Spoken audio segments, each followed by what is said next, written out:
Hello everyone, welcome to EduPlus. നമ്മൾ ഇന്നത്തെ ഈ വീഡിയോയിൽ മെച്ചുറേഷനും ലേണിങ്ങും എന്താണ്, എങ്ങനെയൊക്കെയാണ് മെച്ചുറേഷനും ലേണിങ്ങും പരസ്പരം കോംപ്ലിമെൻറ്റ് ചെയ്യണം, അതിൻ്റെ എഡ്യൂക്കേഷണൽ ഇംപ്ലിക്കേഷൻസ് എന്തൊക്കെയാണെന്നാണ് ഡിസ്കസ് ചെയ്യാൻ പോകുന്നത്. അപ്പോൾ എന്താണ് മെച്ചുറേഷൻ എന്ന് നോക്കാം നമുക്ക്. The term maturation refers to the natural unfolding of inherited tendencies. It is the process of becoming mature or full growth. The development of a person as a function of time or age is called maturation. It is the process of coming to full development of an individual. Maturity is the point of life when no more growth occurs. People differ in their rates of maturation. Maturation എന്ന് പറഞ്ഞു കഴിഞ്ഞാൽ നമ്മൾ സമയത്തിനനുസരിച്ചിട്ടോ അല്ലെങ്കിൽ നമ്മുടെ പ്രായത്തിനനുസരിച്ചിട്ടോ ഒക്കെ നമുക്കൊരു as A person ഒരു development ഉണ്ടാവുന്നതിനെയാണ് maturation എന്ന് പറയാം. Natural unfolding of inherited tendencies. നമുക്ക് ജനറ്റിക്കലായിട്ടുള്ള കുറച്ച് കാര്യങ്ങളുണ്ടാവും, ട്രേറ്റ്സ്, ടെൻഡൻസീസ് ഒക്കെ ഉണ്ടാവും ഉള്ളിൽ നമ്മുടെ അച്ഛൻ്റെയും അമ്മയുടെയും അങ്ങനെ പാരമ്പര്യമായിട്ട് കിട്ടിയിട്ട് കുറേ ജനറ്റിക്കലി വന്ന കാര്യങ്ങളൊക്കെ ഉണ്ടാവും. അത് ചെറുതിലേ തൊട്ടിട്ട് അറിയില്ല. അപ്പോൾ ജനിച്ച് വീണപ്പോൾ തൊട്ടിട്ട് നമുക്ക് അറിയില്ല ഒരു കുട്ടി നന്നായിട്ട് പാടുമോ പാടില്ല എന്നൊന്നും.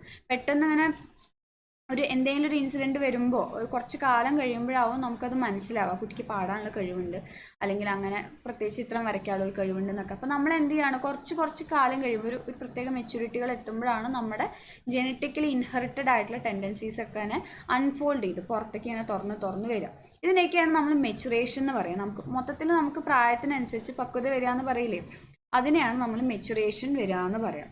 അപ്പോൾ ഈ മെച്ചുറേഷൻ എന്ന് പറയുന്നത് ഓരോ ആൾക്കാർക്ക് അനുസരിച്ചിട്ട് ഓരോ മാതിരി ആയിരിക്കും. ഇപ്പോൾ നമ്മൾ തന്നെ പലരും പറയും, ഒരു ക്ലാസ്സിൽ തന്നെ കുട്ടികൾക്ക് അതിന് പ്രായത്തിനനുസരിച്ചിട്ട് ഒരു പക്വതയില്ല, അവന് പൊട്ടിത്തെറിച്ച് നടക്കും, അങ്ങനെ എങ്ങനെയെന്നൊക്കെ ഇങ്ങനെ പറയുന്നത് നമ്മൾ കേട്ടിട്ടുണ്ടാവും, സ്വാഭാവികമായിട്ടും കേട്ടിട്ടുണ്ടാവും. അല്ലെങ്കിൽ ചില കുട്ടികളെ പറ്റിയിട്ട് പറയാൻ പ്രായത്തിനേക്കാൾ ഉള്ളതിനേക്കാൾ കൂടുതലുള്ള പക്വത ഉണ്ട്, എല്ലാ കാര്യങ്ങളും ചെയ്യും എന്നൊക്കെയുള്ള കാര്യം അത് നമ്മളിങ്ങനെ സ്വാഭാവികമായിട്ട് കേട്ട് ശീലമുള്ള രണ്ട് വാചകങ്ങളാണ്. അപ്പോൾ ഈ മെച്ചുറേഷൻ എന്ന് പറയുന്നത് അതിൻ്റെ റേറ്റ് എന്ന് പറയുന്നത് ഓരോ ഇൻഡിവിജ്വലിനനുസരിച്ചിട്ടും വ്യത്യാസപ്പെട്ടിട്ടാണ് ഇരിക്കുക. ഇനി ഇതിൻ്റെ ഡെഫിനിഷൻസ് എന്തൊക്കെയാണെന്ന് നോക്കാം. 2-3 ഡെഫിനിഷൻസ് പറയുന്നുണ്ട്. According to Hunt, maturation is a developmental process within which a person from time to time manifests different traits in line with genetic blueprint carried in his cells at the time of conception. പറയണം, നമ്മൾ നേരത്തെ പറഞ്ഞ അതേ കാര്യം തന്നെ നമ്മുടെ time of കൺസെപ്ഷനിൽ നമുക്ക് ഉണ്ടാവുന്ന, അതല്ലെങ്കിൽ നമുക്ക് കുഞ്ഞിലെ ഗർഭപാത്രത്തിൽ അങ്ങനെ കൺസീവ് ചെയ്യുന്ന സമയത്തെ നമുക്ക് ജനറ്റിക്കലി ഇൻഹെറിറ്റഡ് ആയിട്ടുള്ള കുറേ കാര്യങ്ങൾ ഉണ്ടായിരിക്കും, കുറേ ട്രെയ്റ്റ്സും കാര്യങ്ങളും നല്ല സ്വഭാവങ്ങളും അങ്ങനത്തെ കാര്യങ്ങളൊക്കെ ഉണ്ടാവും. ഇത് നമ്മൾ എന്ത് ചെയ്യാണ്, സമയത്തിനനുസരിച്ച് ഫ്രം ടൈം ടു ടൈം അത് എന്ത് ചെയ്യാണ്, പുറത്തേക്ക് വരുന്നതിനെയാണ് നമ്മൾ മെച്ചുറേഷൻ എന്ന് പറയാം. അതിനെ പ്രകടമാക്കുന്നതിനെയാണ് മെച്ചുറേഷൻ എന്ന് പറയാമെന്നാണ് ഹണ്ട് പറഞ്ഞത്. ഇനി വൂൾഫോൾക്ക് എന്താ പറഞ്ഞത്, maturation as genetically programmed naturally occurring changes over time. Genetically programmed ആണ് മെച്ചുറേഷൻ എന്ന് പറയുന്നത്, ജനറ്റിക്കലി പ്രോഗ്രാംഡ് ആണ്. അതുകൊണ്ട് തന്നെയാണ് ഓരോ ഇൻഡിവിജ്വലിൻ്റെയും മെച്ചുറേഷൻ ഓരോ മാതിരിയാന്ന് പറയുന്നത്. ഓരോരുത്തരുടെയും ജീൻസ് വേറെ വേറെ അല്ലേ, അപ്പോൾ ഓരോരുത്തരുടെയും മെച്ചുറേഷനും വേറെ വേറെ ആയിരിക്കും. അതേമാതിരി naturally occurring changes over time, സ്വാഭാവികമായിട്ട് നടക്കുകയാണ്. നമ്മളൊരാളെ ട്രെയിൻ ചെയ്തത് കൊണ്ട് ഉണ്ടാകുന്ന മെച്ചുറേഷനോ അങ്ങനെയുള്ള കാര്യങ്ങളൊന്നുമല്ല, സ്വാഭാവികമായിട്ട് വരുന്നതാണ്.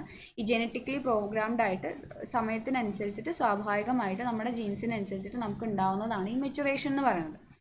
ഇനി ബർക്ക് എന്താ പറയുന്നത്, Burk considers maturation as A genetically determined naturally unfolding course of growth. നേരത്തെ പറഞ്ഞ അതേമാതിരി തന്നെ ജനറ്റിക്കലി ഡിറ്റർമിൻഡ് ആണ്, അതേമാതിരി naturally unfolding course of growth ആണ്. നാച്ചുറലി അതിങ്ങനെ സ്വാഭാവികമായിട്ട് നടക്കുന്ന കോഴ്സ് ഓഫ് ഗ്രോത്ത് ആണ്, ഒരു വളർച്ചയുടെ ഒരു ഭാഗമായിട്ടുള്ള ഒരു കാര്യമാണ് ഈ മെച്ചുറേഷൻ എന്ന് പറയുന്നത്. അടുത്തത് ഈ മെച്ചുറേഷണൽ ലേണിങ്ങിൻ്റെ എഡ്യൂക്കേഷണൽ ഇംപ്ലിക്കേഷൻസ് എന്തൊക്കെയാണെന്നാണ് പറയുന്നത്. ആദ്യത്തെ point, maturation sets limit for learning. This implies that it is no use trying to force learning on an individual before he is matured for it. Maturation എന്ന് പറയുന്നത് ലേണിങ്ങിന് സെറ്റ്സ് ലിമിറ്റ് എന്നാണ് പറയുന്നത്. അപ്പോൾ നേരത്തെ നമ്മൾ ലേണിംഗ് എന്താണെന്ന് പഠിച്ചപ്പോൾ തന്നെ നമ്മൾ പറഞ്ഞിരുന്നു, ലേണിങ്ങിൻ്റെ ഒരു പ്രീ റിക്വസിറ്റ് ആണ് മെച്ചുറേഷൻ എന്നുള്ളത്. അപ്പോൾ നമ്മുടെ കരിക്കുലം എടുത്തു കഴിഞ്ഞാൽ തന്നെ, അല്ലെങ്കിൽ നമ്മുടെ സ്കൂളിലെ ടെക്സ്റ്റ് ബുക്കൊക്കെ നോക്കി തന്നെ കഴിഞ്ഞാൽ നമുക്കറിയാം, നമ്മൾ ആദ്യം പോയിട്ട് അക്ഷരം പഠിക്കും, പിന്നെ സംഖ്യകൾ പഠിക്കും, അതിന് ശേഷമാണ് നമ്മൾ ആ അക്ഷരം വെച്ചിട്ട് വാക്കുകൾ എഴുതാനും വാക്കുകളിൽ നിന്ന് സെൻറ്റൻസ് എഴുതാനും ഒക്കെ പഠിക്കുക. അപ്പോൾ ആ കുട്ടിയുടെ പ്രായത്തിനനുസരിച്ചിട്ട്, കുട്ടിയുടെ ഓരോ സമയത്തിനനുസരിച്ചിട്ടും സമയം കടന്നു പോകുന്നതിനനുസരിച്ചും ആ കുട്ടിക്ക് ഉണ്ടാവുന്ന മെച്ചുറേഷൻ അനുസരിച്ചിട്ടാണ് നമ്മൾ ഓരോ കാര്യങ്ങളും പഠിപ്പിക്കുക. അല്ലാണ്ട് 5ാം ക്ലാസ്സിൽ പഠിപ്പിക്കുന്ന കുട്ടീനെ നമ്മൾ എന്ത് ചെയ്യുന്നില്ല, ട്രിഗ്നോമെട്രി പഠിപ്പിക്കുന്നില്ല, അല്ലെങ്കിൽ ഡിഫറൻസിയേഷനോ ഇൻ്റഗ്രേഷനോ ഒന്നും പഠിപ്പിക്കുന്നില്ല. അതിന് വേണ്ടിയിട്ടുള്ള ഒരു പ്രായം, ഒരു പക്വത, ഒരു മെച്ചുറേഷനൊക്കെ ആ കുട്ടികൾക്ക് എത്തണം. അതിന് വേണ്ടിയിട്ടുള്ള ആദ്യം കുറേ കാര്യങ്ങൾ പഠിച്ചെടുത്ത് കഴിഞ്ഞാലാണ് ഈ വലിയൊരു ടോപ്പിക്കിലേക്ക് എത്താനുള്ളൊരു മെച്ചുറേഷൻ ഉണ്ടാവുള്ളൂ. അപ്പോൾ എന്താണ്, ഒരു മെച്ചുറേഷൻ ലേണിംഗ് നടക്കണം എന്നുണ്ടെങ്കിൽ എന്ത് വേണം, ഒരു പ്രത്യേക കാര്യം പഠിക്കണമെങ്കിൽ അതിന് വേണ്ടിയിട്ടുള്ളൊരു മെച്ചുറേഷൻ ഉണ്ടായിരിക്കണം. അതില്ലാണ്ട് പഠിപ്പിക്കുന്നത് നമ്മൾ വെള്ളത്തിൽ വരച്ച വരാന്നൊക്കെ പറയില്ല, അതുമാതിരി ആയിരിക്കും. ചിലപ്പോൾ പിന്നെ തത്തമ്മയെ പൂച്ച പോലെ വായിച്ചെടുത്ത് മനസ്സിലാക്കുന്നുണ്ടാവും, പക്ഷെ അതുകൊണ്ട് വലിയ കാര്യമൊന്നും ഉണ്ടാവില്ല. ഒരു ലോങ് ടേം മെമ്മറിയിലൊന്നും അത് നിൽക്കില്ല. അടുത്ത് പറയുന്നത്, for better learning to take place, learning material must be carefully graded and selected to suit the age of maturity of the learner.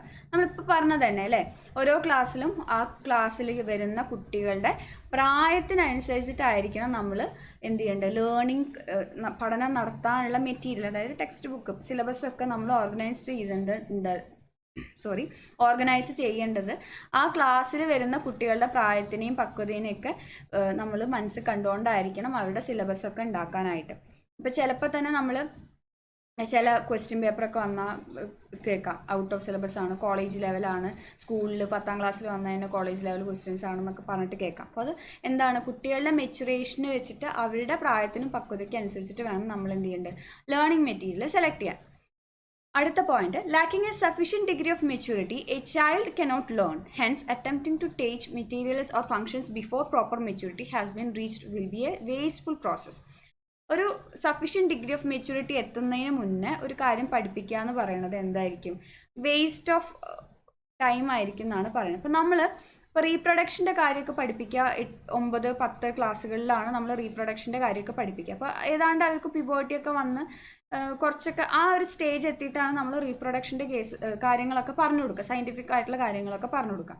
അത് നേരെ മറിച്ച് 4ലോ 5ലൊക്കെ ആണെങ്കിലും അവർക്ക് ഒരു വസ്തു മനസ്സിലാവില്ല, അത് എന്താണെന്നുള്ളതൊന്നും മനസ്സിലാവില്ല, കുഞ്ഞുകുട്ടികളല്ലേ. അപ്പോൾ ഓരോന്നിനും എന്തുണ്ട്, ഓരോ മെച്യൂരിറ്റി, ഓരോ കാര്യം പഠിക്കുന്നതിന് ഓരോ മെച്യൂരിറ്റി അറ്റൈൻ ചെയ്യേണ്ടതായിട്ടുണ്ട്. അത് അറ്റൈൻ ചെയ്യാതെ നമ്മളത് പഠിപ്പിക്കാൻ നോക്കുക എന്ന് പറയുന്നത് നമ്മൾ വെറുതെ സമയം കളയുകയായിരിക്കും എന്നാണ് പറയുന്നത്. To optimise growth, maturation and development of the child should go hand in hand in the education process. നമ്മുടെ ഒപ്റ്റിമം ഗ്രോത്ത് ഉണ്ടാവും, നമുക്ക് പരിപൂർണമായിട്ടൊരു വളർച്ച ഉണ്ടാവണമെന്നുണ്ടെങ്കിൽ മെച്യൂറേഷനും ഡെവലപ്മെൻറ്റ് ഓഫ് ദ ചൈൽഡും ഒക്കെ എന്തായിരിക്കണം, ഒപ്പം ഒരു ഗോ ഹാൻഡ് ഇൻ ഹാൻഡ് ആയിരിക്കണം, രണ്ടും ഒരുമിച്ച് പോകണം. കുട്ടികളുടെ വികാസവും അവർക്ക് ഉണ്ടാകുന്ന പക്വതയൊക്കെ ഒരുമിച്ച് കൊണ്ടുപോകാനായിട്ട് സാധിക്കണം. അപ്പോഴാണ് എന്തുണ്ടാവുള്ളൂ, നല്ലൊരു ഗ്രോത്ത്, ഒരു പരിപൂർണമായിട്ടുള്ളൊരു ഗ്രോത്ത്, വളർച്ച ഉണ്ടാവുള്ളൂ എന്നാണ് പറയുന്നത്. അടുത്തതാണ്, learning is A function of maturation. Maturation is optimum when environmental factors are most appropriate. So teachers should take steps to optimize maturation by providing best possible environment for the learners. Learning എന്ന് പറയുന്നത് മെച്ചുറേഷൻ്റെ ഒരു function ആണെന്നാണ് പറയുന്നത്. Maturation നടക്കുമ്പോഴാണ് learning നടക്കുക എന്നൊക്കെ നമ്മൾ പറഞ്ഞു. പ്രോപ്പറായിട്ടൊരു maturation ഉണ്ടെങ്കിലാണ് നമുക്ക് ഓരോ കാര്യം പഠിച്ചെടുക്കുക എന്നൊക്കെ പറഞ്ഞു കഴിഞ്ഞു. അപ്പോൾ ഈ മെച്ചുറേഷൻ നമ്മുടെ എൻവയോൺമെൻറ്റൽ ഫാക്ടേഴ്സിനെ ഡിപ്പെൻഡ് ചെയ്തിട്ടാണ് ഇരിക്കുക. മെച്ചുറേഷൻ എപ്പോഴും പൂർണ്ണമാവുക അല്ലെങ്കിൽ ഒപ്റ്റിമം ആവുക എന്ന് പറയുന്നത് മോസ്റ്റ് അപ്രോപ്രിയേറ്റ് ആയിട്ടുള്ള എൻവയോൺമെൻറ്റൽ ഫാക്ടേഴ്സ്, നമ്മുടെ സാഹചര്യം അത്രയും സ്യൂട്ടബിൾ ആണെങ്കിൽ. അപ്പോൾ നമ്മൾ ചിലപ്പോൾ തന്നെ പറയും, ഇപ്പോൾ വീട്ടിൽ എല്ലാ കാര്യങ്ങളും അച്ഛനും അമ്മയും എന്തെന്നെ ആയാലും വേണ്ടില്ല അച്ഛനും അമ്മയും എല്ലാം ചെയ്തു കൊടുക്കുകയാണെന്നുണ്ടെങ്കിൽ അത്തരം കുട്ടികൾ ഒരു കാര്യം ചെയ്യാൻ അത്രയും പ്രാപ്തരായിരിക്കില്ല എന്ന് പറയും. നേരെ മറിച്ച് അച്ഛനും അമ്മയൊന്നും ഇല്ലാണ്ട് എല്ലാവരും സ്വന്തമായിട്ട് ചെയ്യുന്ന കുട്ടികളാണെങ്കിലോ അവർ എല്ലാ കാര്യങ്ങളും പുറത്തിറങ്ങി എല്ലാവരും മറ്റുള്ള ആൾക്കാരെ ഡീൽ ചെയ്യാനും ഒരു കാര്യം ചെയ്യാനും ഒരു ഓഫീസിൽ പോയിട്ട് അല്ലെങ്കിൽ ഒരു ബാങ്കിൽ പോയിട്ട് ഒരു അക്കൗണ്ട് എടുക്കുക, അങ്ങനത്തെ കാര്യങ്ങളൊക്കെ ചെറിയ പ്രായത്തിൽ തന്നെ അവർക്ക് ഒറ്റയ്ക്ക് ചെയ്യാനായിട്ട് സാധിക്കും. അപ്പം നമ്മുടെ സാഹചര്യമാണ്, നമുക്ക് എല്ലാം ചെയ്തു തരാൻ ഒരാളുണ്ടെങ്കിൽ നമ്മളൊന്നും ചെയ്യില്ല. അപ്പം നമ്മുടെ മെച്ചുറേഷൻ എന്ന് പറയുന്നത് കുറച്ച് ഡിലേ ആയിരിക്കും. നേരെ മറിച്ച് ഒന്നും ചെയ്തു തരാൻ ആളില്ലെങ്കിൽ എല്ലാം സ്വന്തമായിട്ട് തന്നെ ചെയ്യണം എന്നുണ്ടെങ്കിൽ നമുക്ക് എന്തായിരിക്കും, നമ്മൾ കുറച്ചും കൂടെ ഡിലേഡ് ആയിട്ടുള്ള മെച്ചുറേഷൻ ആയിരിക്കില്ല, കുറച്ചും കൂടെ വേഗത്തിലായിരിക്കും നമ്മുടെ മെച്ചുറേഷൻ പ്രോസസ്സ് നടക്കുക. അതേമാതിരി നമ്മൾ ഇപ്പോൾ പറയുന്നത് എന്താണ്, മെച്ചുറേഷൻ എന്ന് പറയുന്നത് എൻവയോൺമെൻറ്റിനെ ചുറ്റിപ്പറ്റി നടക്കുന്ന ഒരു കാര്യമാണ്. അപ്പോൾ ടീച്ചേഴ്സ് എന്ത് ചെയ്യണം, മെച്ചുറേഷൻ നടക്കാൻ വേണ്ടിയിട്ട് സ്യൂട്ടബിൾ ആയിട്ടുള്ള ലേണിംഗ് എൻവയോൺമെൻറ്റുകൾ സാഹചര്യങ്ങൾ ഉണ്ടാക്കി കൊടുക്കുക. ഈ പറഞ്ഞ മാതിരി തന്നെ പഠിക്കാൻ വേണ്ടിയിട്ട് സ്വന്തമായിട്ട് പഠിക്കാനൊക്കെ ഉള്ളൊരു സാഹചര്യം കുട്ടികൾക്ക് ഉണ്ടാക്കി കൊടുക്കുക. പ്രൊജക്റ്റുകളും അസൈൻമെൻറ്റുകളും ഒക്കെ കൊടുക്കുക, അങ്ങനെയുള്ള കാര്യങ്ങളൊക്കെ ചെയ്തു കൊടുക്കുക. അപ്പോൾ ഒരു മെച്ചുറേഷൻ ഒരു ലെവൽ അച്ചീവ് ചെയ്യുമല്ലോ അവർ, അതിനനുസരിച്ചിട്ട് അവരുടെ പഠനവും ലേണിങ്ങും ഒക്കെ എൻഹാൻസ് ചെയ്യും. അതല്ലാണ്ട് നമ്മൾ ക്ലാസ്സിൽ ചെയ്യുന്നു, ക്ലാസ് എടുക്കുന്നു, നോട്ട് കൊടുക്കുന്നു, അതങ്ങനെ കാണാപ്പാടം പഠിച്ചു, അങ്ങനെ സ്പൂൺ ഫീഡിംഗ് എന്നൊക്കെ ഉള്ള ആ സിസ്റ്റത്തിൽ നിന്നൊക്കെ മാറിക്കഴിഞ്ഞ് കഴിഞ്ഞാൽ നമുക്ക് നമുക്ക് എന്ത് ചെയ്യാൻ പറ്റും, കുറച്ചും കൂടെ നല്ലൊരു ഇംപ്രൂവ്ഡ് ആയിട്ടുള്ള ഒരു ലേണിംഗ് ഔട്ട്കം ഒക്കെ കുട്ടികളിൽ നിന്ന് ഉണ്ടാക്കാനായിട്ട് സാധിക്കും. അടുത്ത പോയിന്റ് പറയുന്നത് maturation is genetically controlled and as such it shows individual differences. So provision should be made in education activities to meet individual differences. നമ്മൾ നേരത്തെ പറഞ്ഞു മെച്ചുറേഷൻ എന്ന് പറയുന്നത് ജെനറ്റിക്കലി ഇൻഹെറിറ്റഡ് ആയിട്ടുള്ള ഒരു ടെൻഡൻസീസ് ഒക്കെ നാച്ചുറലി അത് പുറത്തോട്ട് വരുന്നതാണ് മെച്ചുറേഷൻ എന്ന് പറഞ്ഞു. അപ്പോൾ ജെനറ്റിക്കലി ആയിട്ടുള്ള കാര്യം ആയതുകൊണ്ട് തന്നെ ഓരോരുത്തരുടെയും ജീൻസ് ഓരോ മാതിരിയാണ് ഉണ്ടാവുക, ഓരോരുത്തരുടെയും മെച്ചുറേഷൻ്റെ ലെവലും ഓരോ മാതിരിയാണ് ഉണ്ടാവുക. അപ്പോൾ ഇൻഡിവിജ്വൽ ഡിഫറൻസ് ഉണ്ടായിരിക്കും.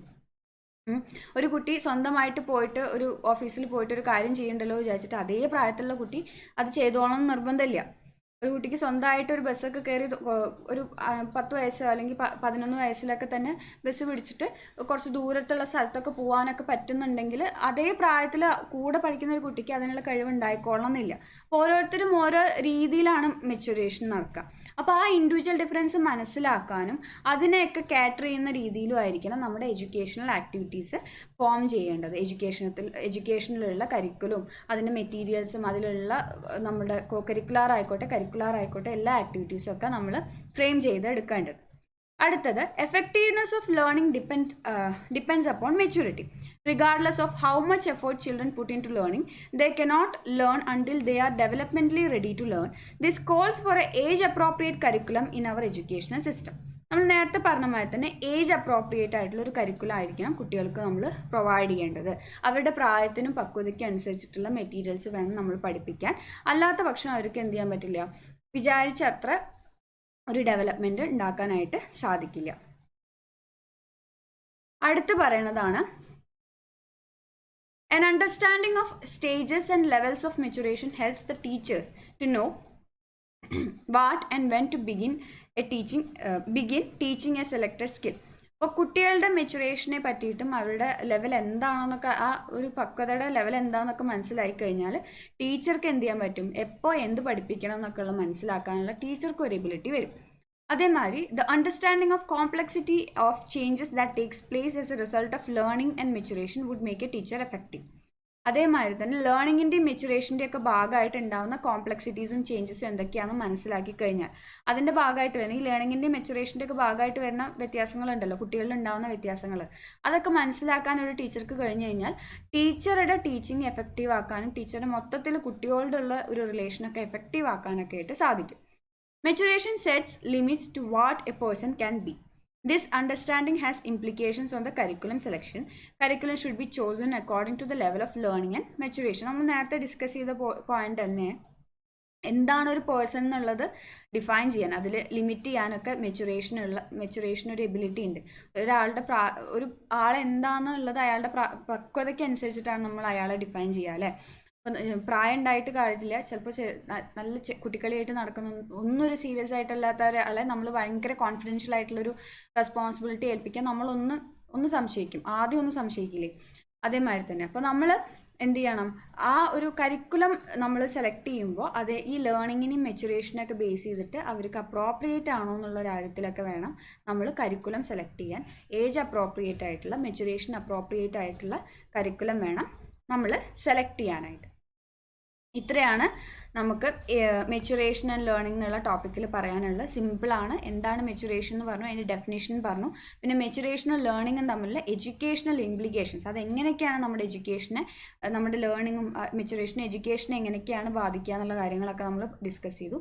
വളരെ സിമ്പിളായിട്ടുള്ള ടോപ്പിക്കാണ്, പക്ഷേ ഇമ്പോർട്ടൻറ്റും ആണ്. നമുക്ക് ഒരു എക്സാം പോയിന്റ് ഓഫ് വ്യൂവിൽ നോക്കുമ്പോൾ ഇമ്പോർട്ടൻ്റ് ആയിട്ടുള്ളൊരു ടോപ്പിക്കുമാണ്. ഇനി എന്തെങ്കിലും ഡൗട്ട് ഉണ്ടെങ്കിൽ നിങ്ങൾ കമൻറ്റ് ചെയ്തിട്ട് ചോദിക്കാം. Thank you.